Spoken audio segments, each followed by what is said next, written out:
Hey everybody, Jerome Maldonado. So we're framing a house. Just got here to the job site, and we got the framers going. So you guys hear the power hammers. I remember in 2008, we used to hear these power hammers going all the time. The compressors, everything. And then 2008, we go out to subdivisions, and it was like a ghost town. So the music of these air hammers going in the background is like music to my ears, because I remember when we wished we had something to do back in 2008. So it's refreshing. Every time I hear those air hammers going, it reminds me of 2008 and the recession moving into 2009. But anyways, we're framing a house today. We got the foundation poured, and lumber package came out. So this is where you have to give the details for the windows to your framers, because they're gonna start framing the walls. And my window package is slightly different than what's on my plans. And the reason is because I needed to save money on utilizing standard size windows as opposed to custom built windows. And it saved us about $6,000 in window pricing to be able to use different types of windows. So instead of using like casement windows or awning windows, we use sliders or we use single hungs. And some of those windows don't come in like 8-foot tall windows. They only come in like 7-foot tall windows, standard production. So we ended up using standard production windows, because windows don't sell houses. You want big windows for beautiful views, but you don't want to buy the most expensive windows. Same model of windows, same type of windows, everything. So the quality's still there, but the only variance is that we use standard size windows, and we went away from casement and awning windows. And so today we provided the new spec sheets for the windows to the framers, because they're going to start hitting all the perimeter walls. And so we want to make sure that when the windows go in, they have the exact dimensions of the windows, so that way everything matches. They can just slide the windows in, put in the windowsill, screw them in, and then it's done.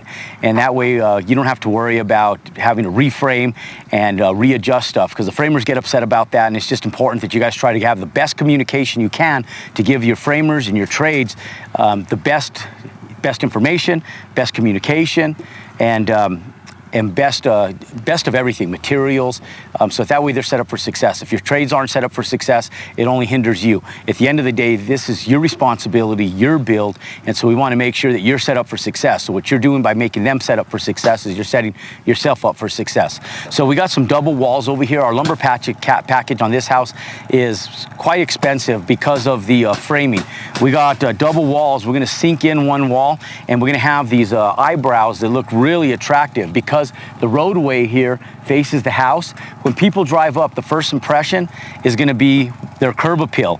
And so we want exotic curb appeal. So when they drive up, they go, wow, that's a beautiful home. And I look at the other houses around, and they're nice homes. But we want exceptional differences that don't kill the budget, but sell the home. And so we spent about an extra $5,000 on lumber to be able to do this, but it'll sell our home. Especially moving into a recessionary market, we want to make sure that we're doing just small key components to be able to make the house sell. Now, you don't want to do that with every trade, because there's 20 different trades in building a house. So if you do 5,000 times 20 different trades, that's $100,000, your profit goes away.